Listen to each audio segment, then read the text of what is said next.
Hello, everyone, and thank you for joining us today. My name is Kimberly Weissel, and I'm an editor-at-large at Inc. I'll be your moderator for today's National Small Business Town Hall, and I'm going to be joined by Neil Bradley, the Executive Vice President and Chief Policy Officer at the Chamber of Commerce. We'll be speaking about the coronavirus relief bill working its way through Congress. We'll also be taking your questions, and we have a panel of experts here to help answer them. Before we begin, I just want to offer a huge thank you to everyone on both the Inc. team and at the Chamber of Commerce for all their work in putting this event together so quickly. We have 10,000 registrations for this event. Inc. has a long history of supporting small businesses, as does the Chamber, and it's an honor to be part of a team that has acted with such speed, professionalism, and sense of purpose. Thank you, everyone. For those of you who are not familiar with Neil Bradley, he has over 2 decades of experience working directly with high-level policymakers. At the Chamber, as the Executive Vice President and Chief Policy Officer, he is responsible for aligning the Chamber's overall policy priorities and advocacy efforts. Welcome, Neil. Thank you so much for joining us. Well, thanks for having me, Kimberly. It's a real pleasure to join you today. So we're expecting the House to vote on the CARES Act today. So let's get straight to the bill. What parts of it do you think will be most important to small business owners? Well, I think the single most important element is this new Paycheck Protection Loan Program. And to call it a loan program is maybe even a disservice. It's really more of a loan that converts to a grant for small businesses, typically those with fewer than 500 employees, to help them maintain their employee and their payroll over this next period where we have the significant business disruption. There's $350 billion provided for this program, which is equal to roughly the entire payroll for all small businesses under 500 employees in the nation for 6 weeks. So that's an impressive amount of money that's going to be available to small businesses across the country to really help them weather this downturn. So I think the 2 big questions about those loans are, one, is it enough which you have addressed? And can we get it out to businesses fast enough? So how quickly can this get to businesses and how will it get there? That's a great question. One of the things that we were particularly concerned about at the U.S. Chamber was how long it would take to get this assistance to small businesses. The SBA does a great job, but sometimes it can be cumbersome working through that process. So there are 2 points of good news on this front. The first is a lot of the programmatic things that folks who are familiar with going through to give a government loan are waived in this instance. So, for example, the requirement that you first try to get a loan elsewhere before turning to the government program, that's completely waived in this legislation. The requirements that you provide a personal guarantee or collateral to secure the loan, waived in this piece of legislation. They've really streamlined the process. The attestations that are required from borrowers are simply good faith attestations that they need the money as a result of an economic impact that they're currently experiencing or expect to experience because of the coronavirus. That's the first good point. The second good point is they're really going to expand the availability of lenders to offer this product. It starts with the 7A preferred lenders who are already in the system. They're automatically qualified to begin providing this support. But then the Treasury Department, in conjunction with the SBA, are authorized to designate additional lenders to provide these loans. One of the things that we expect based on our conversations with the administration is that they're going to take a very broad approach. They're going to try to make as many lenders as humanly possible in the financial system available to make these loans. And so the combination of those 2 things, finding as many lenders as possible, giving them the ability to make these loans, combined with reducing all the front-end paperwork requirements, leads us to the conclusion that this money is going to be getting out the door to qualified small businesses very quickly. So let's talk about qualified small businesses. Who is eligible for this? Is this solopreneurs? Do you have to be a certain size, franchisees? Who might be eligible for these loans? Sure. The first way to think about it is, as a small business, would you normally be qualified for an SBA loan program, either because you have fewer than 500 employees or because you have more than 500, but you're in one of the exceptions where it's based on a larger size or revenues. If you meet those requirements, you automatically qualify for this new program. Importantly, it's also expanded to other groups as well, though. If you're a 501c3 nonprofit with fewer than 500 employees, you qualify for this loan. Certain veterans organizations can also qualify for this loan.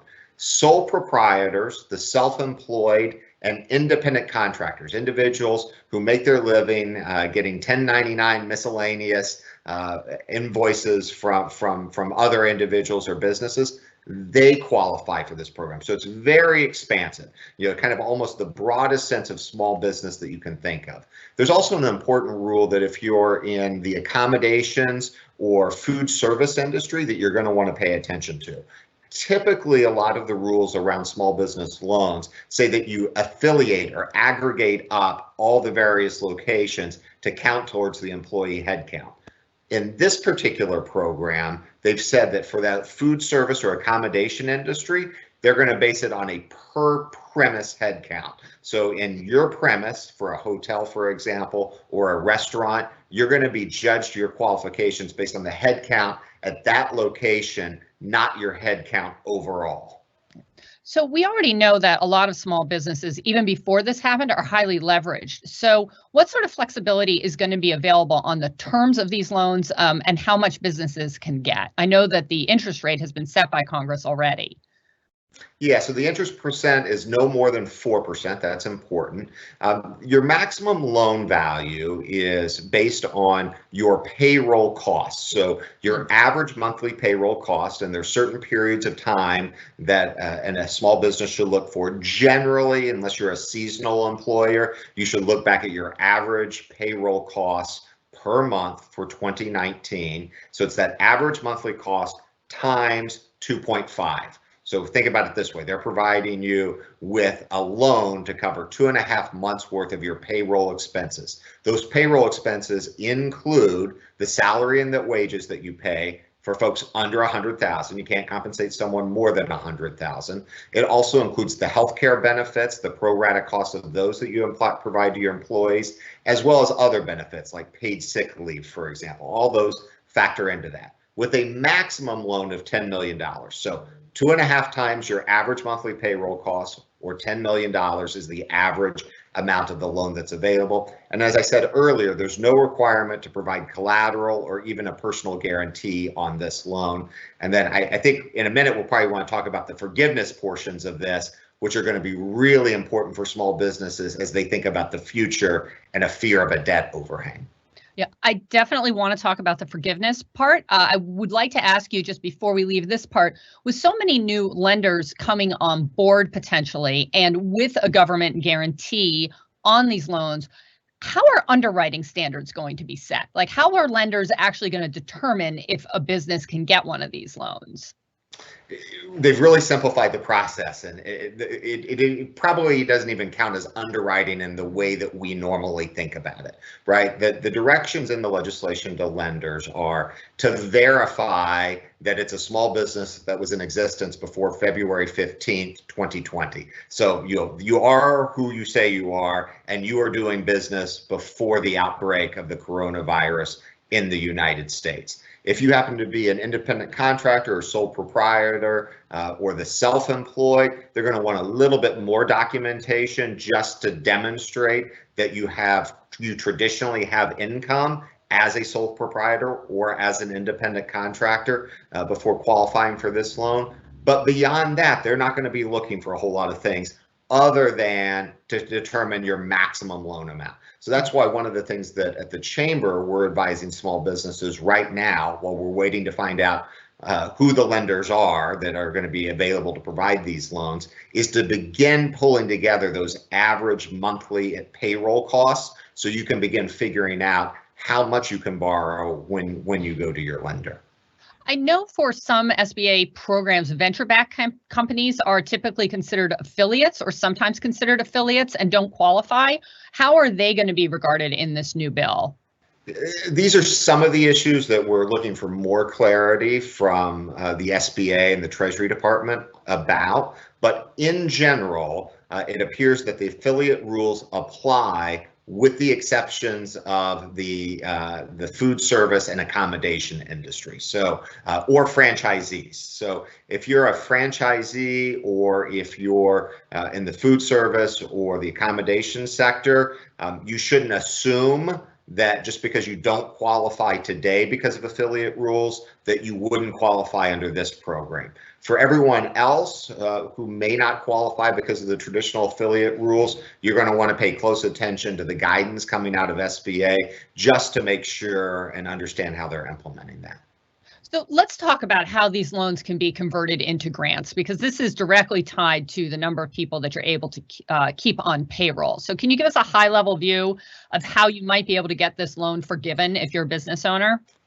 So as a general rule, it starts with the assumption that we're going to look at your expenses as a small business for the 8-week period after the origination of the loan.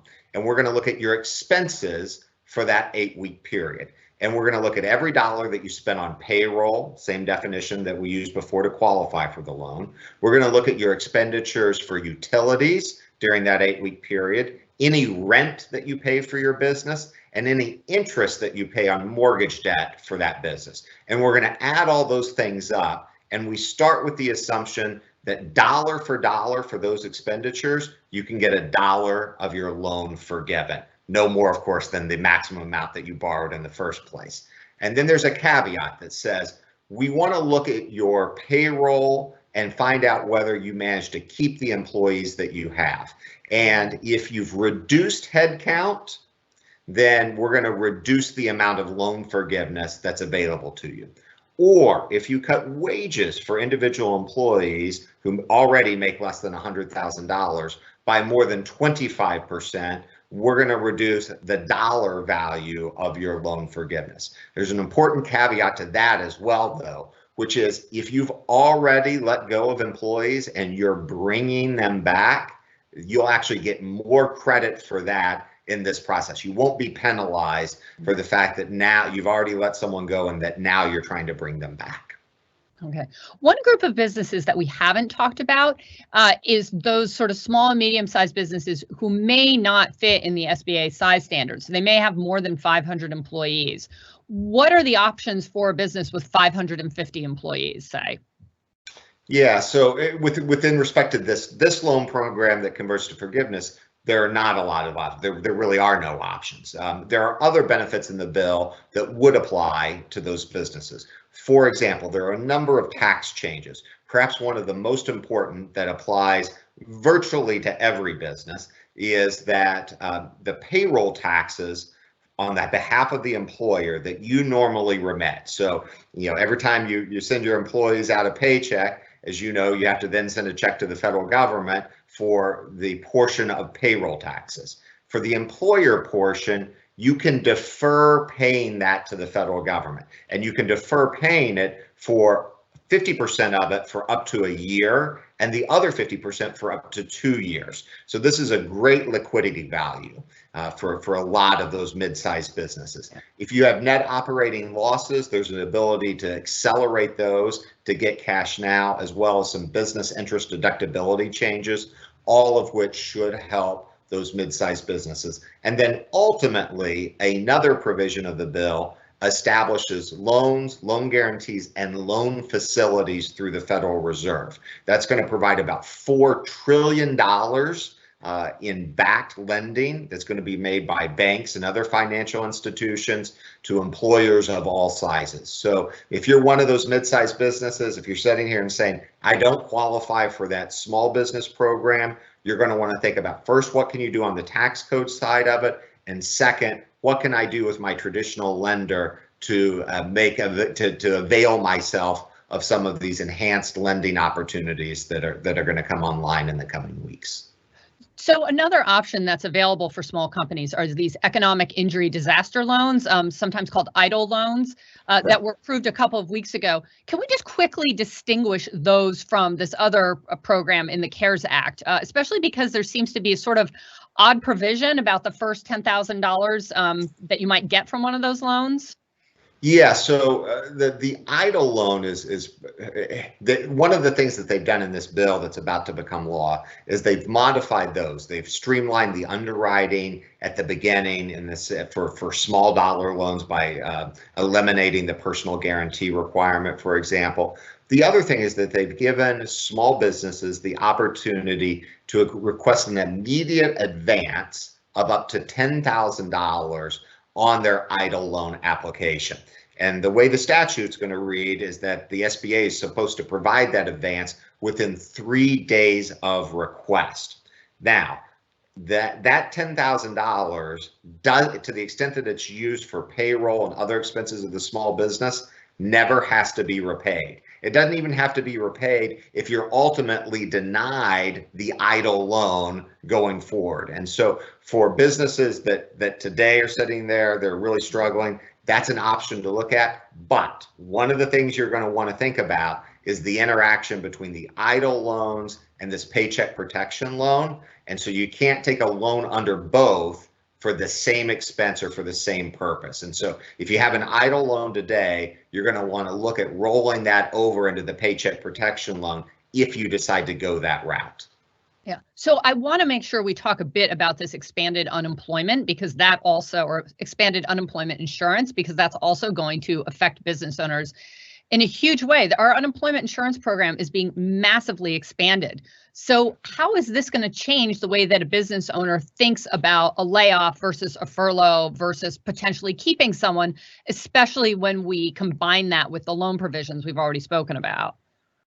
Yeah, so understanding that not all businesses, even in this environment, even with this assistance, are going to be able to maintain their current employee headcount, this bill expands significantly unemployment insurance.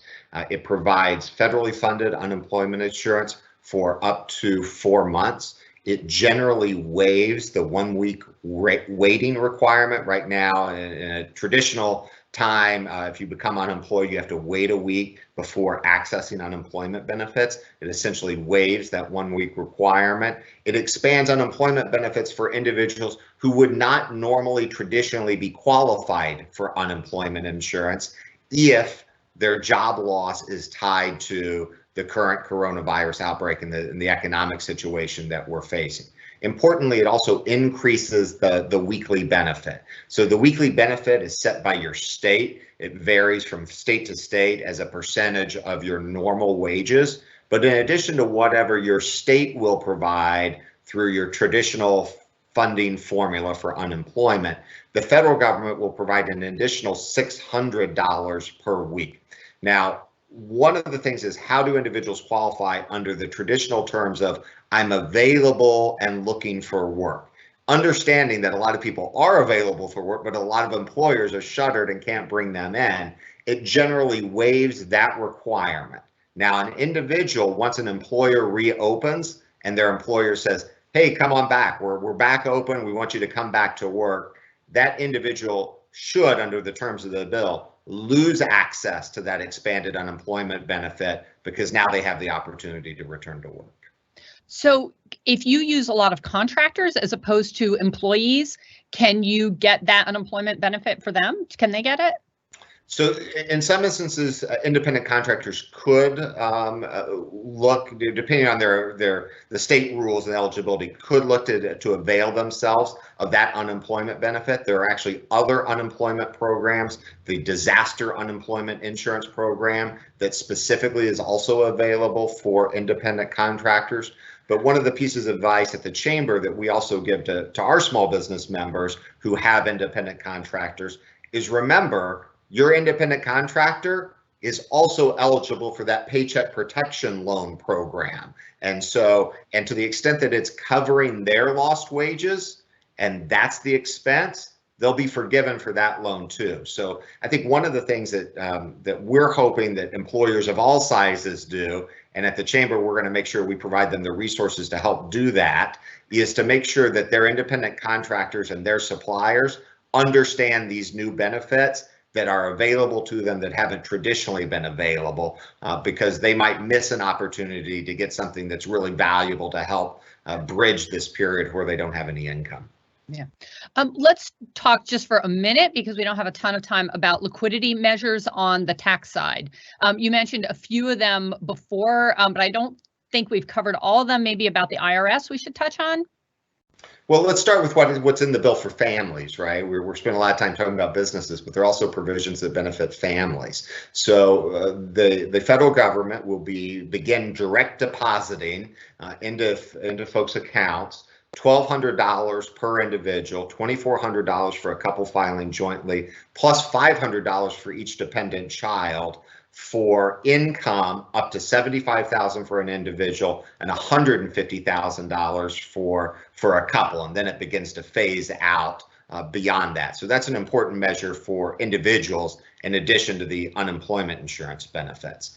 For businesses, it's the payroll tax delay that we talked about, net operating loss payments, the ability to increase the amount of interest on business loans that you can deduct. Those are a lot of the provisions around liquidity that will also help businesses. Also, by the way, if you're a restaurant store or a retail store, and maybe you've made improvements to your property in recent years, there was a quirk in that 2017 tax bill that meant that you didn't get to accelerate the benefit of that investment. They fixed that in this bill, which means a lot of those restaurants, a lot of those retailers who made an improvement in their property can immediately go to the IRS and get the benefit of that that they've been denied over the past couple of years. So as we have been covering this outbreak and the economic response to it at Inc., we have been publishing a lot of information on how people can help small businesses get through this and creative things that small businesses are doing. What is your best advice for how the small business audience can support each other and other small businesses in their communities? Well, there's lots of great things going on, everything from what we're all seeing in our social media feeds about making reservations into the future at a restaurant, or buying gift cards from your favorite retailer, to figuring out which retailers have an online presence and going ahead and making a purchase that you would have made in person from them online. I think there's also a lot of opportunities to share kind of the best practices an experience that we've been sharing, right? So one of the things I think a lot of businesses can do is, as you figure out the options that are available to you and you work through that with your own finances and then with your lenders, share your experience with the other small businesses in your community and the folks that you do business with, so that we can all kind of take advantage of this. To my mind, my greatest fear in the next 2 weeks is that folks don't gain an appreciation and an understanding of the benefits that are now being made available to them, and that, God forbid, a small business close or more individuals get laid off only because people did not know what was out there and how to take advantage of it. So thank you very much, Neil. This is all, I think, really helpful advice for our audience. We're going to be taking audience questions shortly, but first I would like to introduce our panelists. First, we have MARILYN Landis. She has 30 years experience as a commercial lender, and she is now the CEO of Basic Business Concepts, which provides CFO services to small companies. MARILYN, could you kick off by telling us how business owners can begin to figure out which of these programs they should start with and which one is right for them?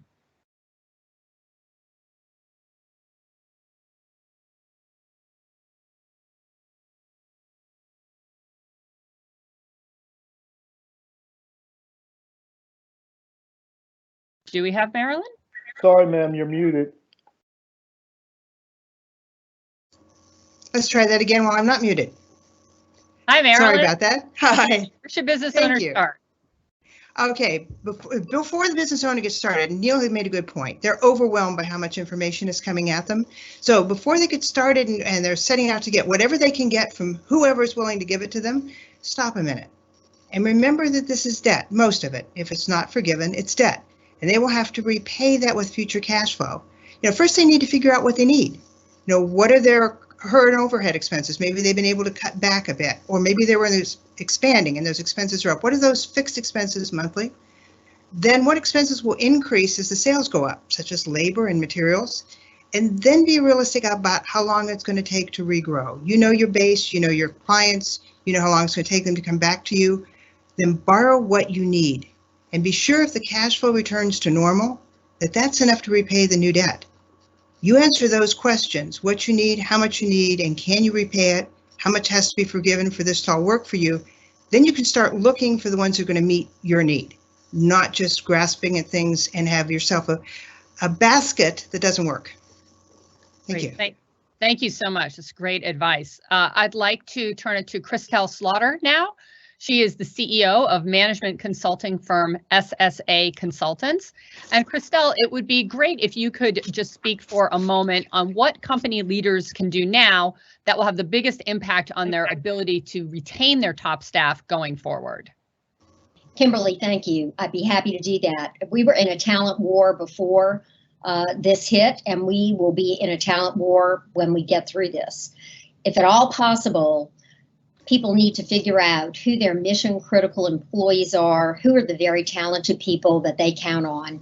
And just as was just said, if you have to go into a situation where you're borrowing money, try and keep those people on the bus with you, to use that worn analogy, because you may not get a chance to replace them later on. Show people who are still with you how much you value them, what they're doing, whether they're actually putting themselves at risk by working or working remotely and trying to balance family and roommates and dogs while they work, how much you value that and appreciate that. And communicate. We have virtual opportunities to do that. Use what we have. People, 75% of our workforce will be millennials in about 4 years. So people are used to this. So use every available channel and possible way. Involve your mid-managers. Get everybody working together, keeping their skills up, sharpening the saw. And that's the best bet for weathering through this storm. Thank you, Christelle. I'd like to turn to David Barron now, who is an employment attorney with the law firm Cozen O'Connor, and he is head of that firm's coronavirus task force. I'd like to ask David about the new paid leave legislation. There has been a lot of it, and I was hoping, David, that you could tell us what are the most important things that business owners need to know about this new paid leave legislation. Yes, thanks, Kimberly. There's a lot going on that front. In fact, we've seen the law taking effect next week on April 1st. So for the same employers that are on this call, in other words, employers under 500 employees, this is going to be really critical to wrap your arms around how that law is going to impact your business. Again, now we're looking at 2 weeks of paid sick leave and up to 10 weeks of paid family leave. So those amounts will be able to be credited back to the government, but a lot of my clients are worried about having to advance those monies and then potentially getting credit later, and balancing the impact of absenteeism, maybe having to furlough employees, and now with this new opportunity for SBA loans, maybe even considering bringing people back. So there's just a lot of challenges out there of again, making very quick changes to HR policies to deal with all of these new laws that are being passed at the state level and the federal level. Excellent. Thank you, David. And SHARI Levitin is a sales consultant and the author of the book Heart and Sell. SHARI, how should businesses be communicating with their customers during this time of uncertainty? Yeah, just remember that your customers are in a state of fear right now. They don't know what's going on, and Neil said it best. They have so much information. It's hard to sort through all of that information. I think first and foremost, remember that we need to give them as much value as we can right now. We're not going to make the same amount of sales that we usually make. But don't forget, the more value we can give them right now, the more creativity, the better we can listen, the better we're going to be at retaining them long term. I also want to give you this phrase, and I love what Crystal said because it's the same for employees, and that is this: anything that can be told can be asked. So rather than telling people what's going on, whether it's an employee or a customer, ask them, get their opinion, lead with empathy, not with competency, and ask questions like, how are you doing? So we don't want to just talk about our new products and services. How are you? How has this affected you? Like Crystal said, people are at home, they're with their dogs, they're with their kids at home. So we've got to really lead with empathy, give them massive value now without expecting anything in return in the short term, and it will all come back again in the long term. Thank you so much. We're going to turn to our audience questions now. We have 1,273 of them so far, so we will not be getting to all of them, but we do definitely have a staff that is filtering and trying to get the most common ones up in front. So hopefully we can offer some good guidance. Some of them continue to be about the Payroll Protection Act. So the first one, if you had 20 employees before COVID-19 and you now have only 3, can you apply for the grant to cover payroll? And I think by the grant, we're talking about these loans that can be converted to grants.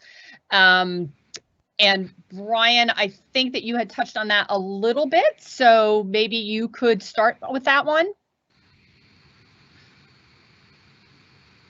Oh, sorry, Neil, are you there? Yeah, I'm here. Sorry. So the question is, if you had 20 employees before and you have 3 now. So yes, so you can still apply for the grant, for the loan that converts to a grant. It will be based off, you can base it off of your payroll back when you had 20 employees. And to the extent that you use that to bring those employees back and you're paying them for the 8 weeks post the origination of the loan, and they are still with you on June 30th, then you can get that full credit with respect to not having your loan forgiveness reduced. So there's a couple formulas in the bill, but the short answer is yes, you can still get it. And yes, you can take advantage of bringing those employees back and having that loan forgiven.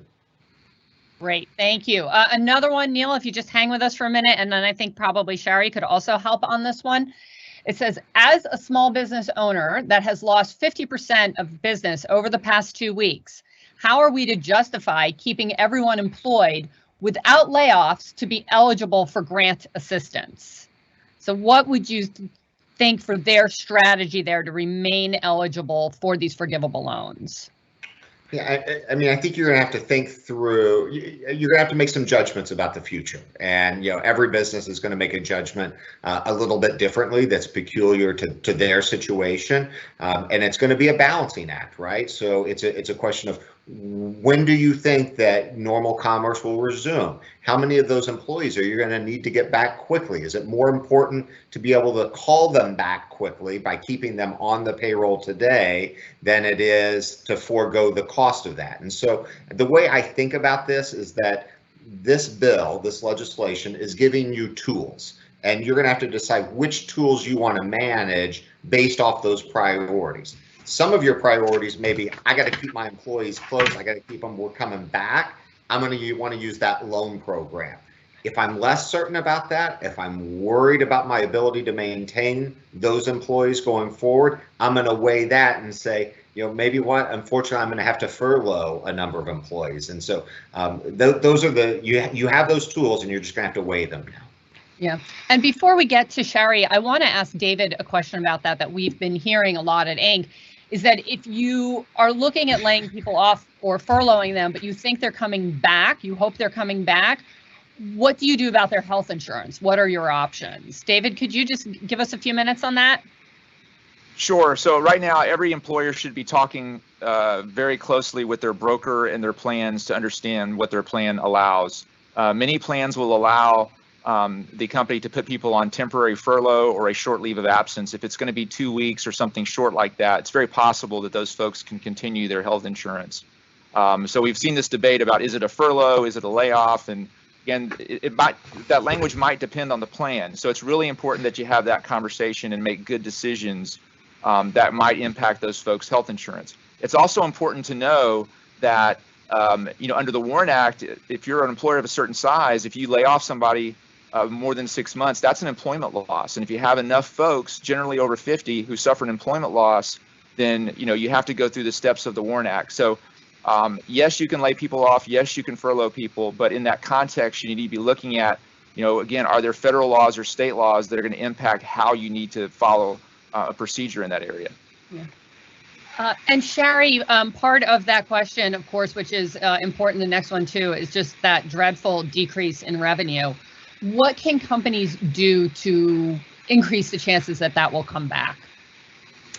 You know, again, if you think about what money is, right? Money is a reward for giving value. And I think one of the default behaviors of a small business owner is to think short term, how am I going to get money? How am I going to get money? Reframe the question and ask, how am I going to give value? Get with your team, get with your executives. Everybody in the company is going to have a good opinion. And I think what a great leader does is they're willing to give up the reins a little bit right now and get the opinions of diverse voices on their teams to decide how can we give more value. And if we can figure out how to do that, particularly with these loans in place, in many cases, the money will follow. Right. So we have a question now. Whoops, sorry, my questions are moving around. Is there a roadmap to allowing other SBA loan programs, such as the disaster loans, the express loans 7A, to eliminate personal guarantee and collateral requirements? Is that something that you're hearing anyone talk about, Neil? Well, to my knowledge, particularly a lot of these requirements are in statute, so they require some legislative changes. The bill obviously does that for the paycheck protection loans that we talked about, and for I want to say it's up to $200,000 on the EIDL loans. There's some general waivers there too. Don't quote me on the 200,000. I want to double check that, but there is some amount of the EIDL loans for which those requirements to first demonstrate that you tried to get a loan somewhere else and weren't able to, and the personal guarantee are also being waived. Marilyn, have you heard anything about other changes to existing loan programs that might make it easier for small businesses to get credit without having to put up collateral or personal guarantees, things like that? The SBA program has always, under statute, they cannot turn down a loan for lack of collateral. It's always been that way. The banks can and many times do. So the ability of the SBA to put forward money under their program under statute without having to require collateral is not unique. What is different in the past is they had to look at the ability to repay from past history. And this is a different type of loan that's coming out now saying we know traditionally this would be classified as a high risk loan because you don't have the capacity. You're in a downward spiral at the moment. Traditionally, those kind of loans were very difficult for the banks to make. So coming forward with some of these with the higher guarantee amounts, letting some of them match together, and that's an important thing for the borrower. Also that they're partnering with the banks. Hopefully the business owner will be able to go to the bank they are familiar with and who's familiar with them and talk to them about the best program that's going to work for them. The guarantee is another issue. That's been a pushback to protect taxpayers. That if the business goes bad, that the owner has some responsibility and is held accountable for that. The other piece that's interesting about not requiring the guarantors is many of these, even in the law, is talking about that these new loans will be based on credit scores. Well, that's the credit score of the individual.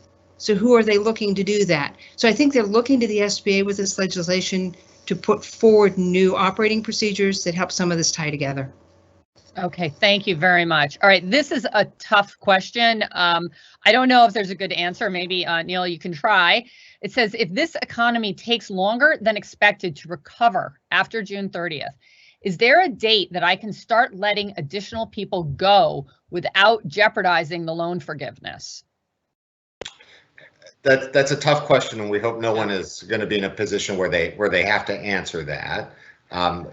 The answer will be driven by the statute, and the statute does look at a specific time period window, and the time period window is looking at your costs 8 weeks after origination, and then this June 30th, 2020 timeline. So I hope we're never in a position where we have to look at that, but if we have to look at it, that June 30th deadline in the statute is the thing that a small business will want to look at.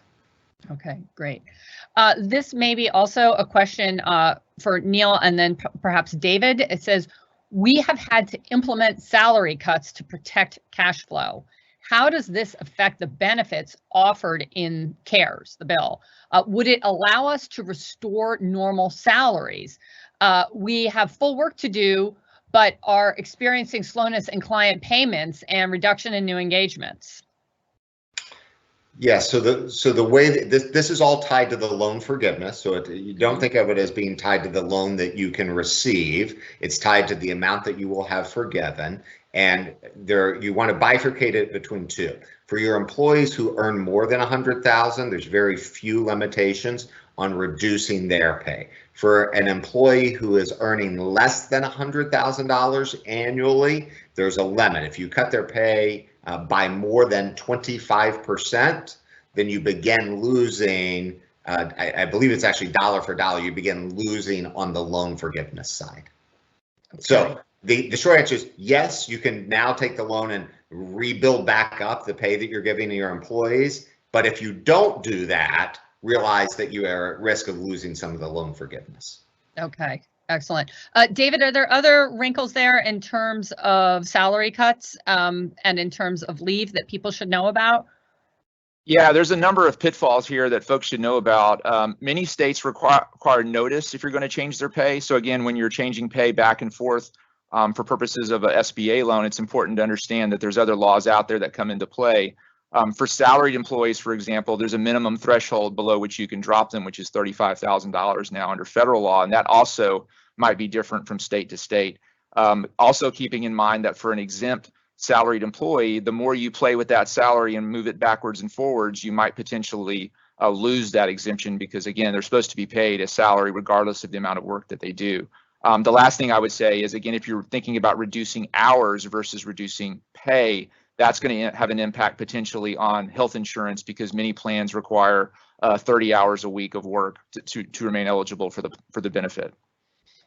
Great, thank you. I know we did talk a bit about who is included or excluded from the SBA loans, but this question has a lot of likes. I think people are still a little bit unclear. It says, can you help us understand which businesses are included and excluded from the SBA loans? I run a professional services firm and trying to determine next steps for my employees when revenue has been all but depleted. So Neil, should we go through that again? It seems like most businesses under 500 employees would be included here, yes? That's exactly right. So, generally, unless there's some reason that your business would otherwise be excluded under the traditional SBA programs, you should think of yourself as being included in this program. So if I were worried about the particular situations of my business, the first thing I would do is take a look at the existing guidelines for SBA programs. If I qualify there, it's almost certain that I'm going to qualify under this program. And in fact, it's the opposite is true. If I don't qualify under a traditional SBA program, I might still be able to qualify under this loan program, given how they've expanded the definitions, loosened the affiliation rules again for accommodation and food service industry, and how they've added independent contractors, for example, to the list of eligible borrowers. Thank you. David, we're going to start with you on this one and then go to Neil. I think this is a question that we're getting a lot at Inc.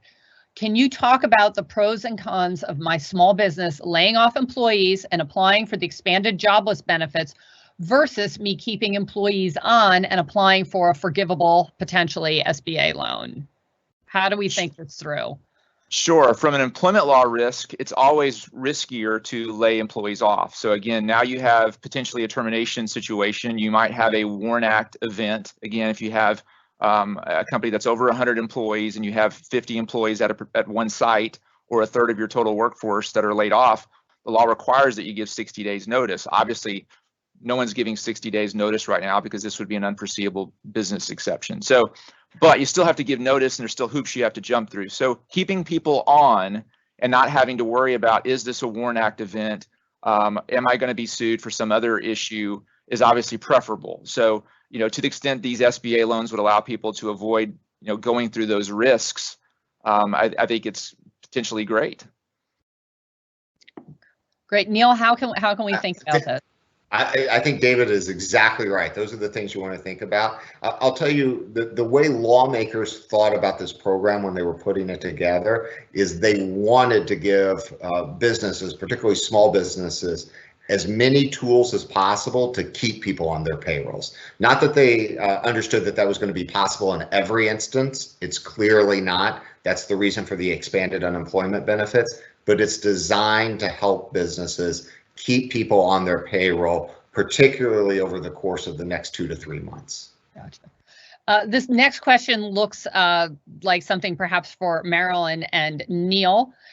This is about making sure that you qualify for this and that you're in compliance in the application form. So what are key areas that you need to be aware of to make sure we legitimately qualify, and are in compliance? So where could someone mess this up inadvertently? What do they need to be careful of? MARILYN, let's go to you. Sorry, I was a little unclear on that. Yeah, let's start with MARILYN. First thing I would suggest is that they go to nsba.gov and they can search by NAIC code, NAICS code, what the size standard is for their small business. We use under 500 employees as a rule of thumb. Generally, most comply, but there are some nuances to that. They may or may not qualify. If they find they don't qualify and should be an exception, now's the time to bring that forward before they've gone to a lot of effort to try to fill out applications and then be unsuccessful. The other piece to that would be looking at the requirements that the loan itself has. In many cases, and I think we're going to find a lot of detail that's going to be the business owners will need to know about before they get too deeply into the process. So they need to investigate the program. I think we've had a lot of conversation about payroll, and that's very important, but for many businesses, equally important to them are availability for resources, locations, other things that they need to do to move forward. So they need to look at what they need, and the payroll protection may be a small piece of that. So investigate the program that makes the most sense to them. Be sure they understand all the details of it.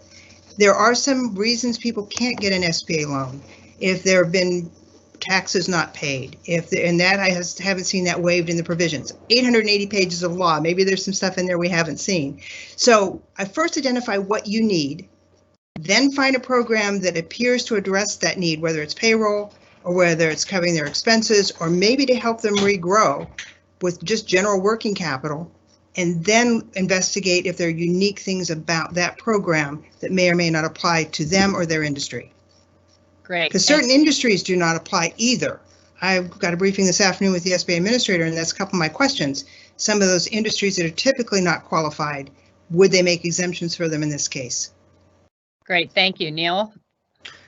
No, I think that's excellent advice that MARILYN has, and that's where I would start. I think the other thing is you want to think through not just what you might borrow and how much that might help you, and I think beginning to calculate how much of a loan could I receive, but also what that's going to mean on the backside, right? And so you shouldn't just assume that I'm going to get a loan and then it's going to get forgiven and after the end of June, and this is kind of going to be a wash. It's only going to be forgiven to the extent that you can meet the requirements that we talked about earlier. So you're going to want to go in with kind of a plan that I have a sense of this is how much I can borrow, this is how much my expenses are going to be after I take that loan, here's what I can anticipate. The one thing I would hate to see businesses do is take out this loan assuming it's all going to be great on the backside and then find out that they hadn't planned properly and they're stuck with a fairly large loan that they're unable to have forgiven. So think through each of those steps before you show up at your lender's door with an application in hand. Excellent. Thank you very much. This question comes from someone with hourly employees who's been ordered to close their business. So they're in a hard hit state and I assume they're a non-essential business. It says, how much should we pay the team under the new act? I mean, without knowing anything about the business, it's hard to know what you should pay folks. Are there any guidelines that we can recommend? And maybe while we think about that, Christelle, how do you communicate this to your team? What is going on? How would you recommend in a broad sense that someone handle this? I think this is a very real situation that a lot of small business owners are going to face. Most of them are leveraged, as was mentioned before, or have maybe only 30 days of working capital. So they're having to make tough decisions. I think that, one big decision is, Do I furlough people? Does everybody share the pain equally? Or do I make strategic moves and cut some of my expenses, which may mean people? And I think that whichever way a business decides to go, what they need to do is be able to explain their reasons for doing what they do.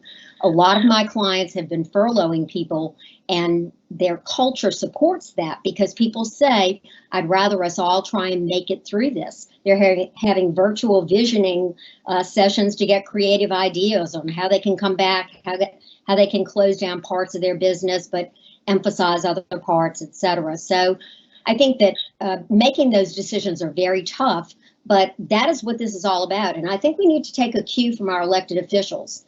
CEOs and business owners make these decisions rapidly. Do not wait. You need to keep people, you need to get this money in, you need to pay people, and you need to keep your key people going. So I think time is of the essence, and that makes it even harder. Great. Thank you. Thank you very much. Neil, kind of a popular question here. We've been saying that we expect this to move quickly. We have a request. Can we quantify that at all? How quickly might quickly be, knowing that this is really a guess at this point? Well, the bill is going to become law, if not late today, early tomorrow. While we're sitting here, it appears a member of the House is forcing a vote. That would be unfortunate. That is in fact what is happening, because that's going to delay. We'll have to get members of the House back to get a quorum and to vote. They're going to approve the bill. As soon as 216 members are there, the bill's going to pass. It's going to go to the president. He's going to sign it. We did a call yesterday with the SBA administrator. They are already prepping the guidance that's going to go out as soon as this bill becomes law to help. I fully expect that the Treasury Department's doing the exact same thing with finding other qualified lenders. And so, you know, it's going to take a day or two, but this is going to happen quickly. And their goal, understand the goal of the policymakers, they looked at things that were bottlenecks or roadblocks in the traditional SBA loan program context, and they tried to remove them. If the problem is we don't have enough lenders, we'll open up the lending pool. If the problem is that you have to go through all these steps of trying to get another loan first, or that you have to provide personal guarantee, even just to satisfy the bank, we're going to remove those requirements. So their goal is to make this quick because they understand that businesses need this capital as quickly as possible. Here's one other thing about this. We've kind of skipped over the fact that these loans, these paycheck loans we're talking about, are 100% guaranteed by the federal government. That is designed to provide the assurance to the lender that you're going to take a little bit of risk here, but the taxpayers are the ones going to take the risk because we really want to get those loans out the door. Okay, so I have to ask you, Neil, then, do we think 2 weeks is possible? I do. You do? Do you think 1 week is possible? Maybe I'll be eating my words in a week, but I would bet that if we were doing this call next week, we would be talking to folks maybe on this team right here who have already applied for a loan in the process of receiving it. All right. Okay, good. I think given the scale of this, that would be fairly optimistic and impressive. A question about those loans. Can you reduce salary and wages up to 25% and still qualify for 100% forgiveness in your loan? And then a little wrinkle here, are a reduction in commissions to salespeople considered a reduction in salary or wages? Okay, that's a tricky one. Do you want to, yeah. Two things, two different questions. So the first part of it, you're going to want to, yes, as a general proposition, until you hit that 25% threshold for your employee. And the way it reads, this is not overall. So this is not a situation in which I've cut a couple of employees by 50%, but I haven't cut the others at all, and therefore I can average it out. No, it reads as an employee basis based on the employee costs of this. So you can reduce some, you can't reduce more than 25%. There are provisions. The way to think about this is what you're paying is based on what you're eligible for the loan. And so there's kind of a checklist of the things that go into payroll expenses. that can count towards that. And if it goes into counting towards payroll expenses, then yes, it would count. And in some instances, for example, tips, where the employer is making up the tips, do count. In other instances, it's less clear. Excellent. Thank you. I think we have time for one or two more questions. This is a really popular one. It says the SBA loan mentions that you are only eligible if you do not have other sources of credit. Can you apply if you have a line of credit with your bank? I would expand that to maybe ask about credit cards as well. Neil, do you want to take that one, and then maybe Marilyn? So how are we defining other sources of credit here? Well, remember, they're waiving the requirement that you look that you tried to get a loan somewhere else before you go to this program.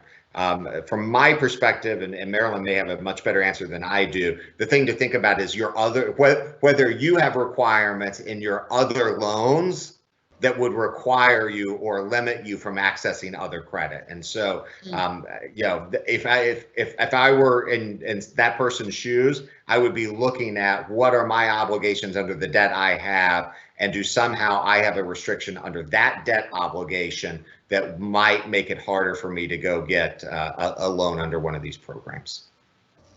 Marilyn, how would you advise people to look at this? Well, there's a couple of really important things we haven't talked about. If you have a current SBA loan, they are granting 6 months deferments of principal and interest on those, virtually to anybody who wants one. So before you go out and secure a new loan, talk to your lender about getting that deferment for 6 months. That could be the cash flow that you need. Second, many of the programs like the bridge loan they're reactivating, which is you can get money quickly if you've applied for an idle loan and you're waiting to get it.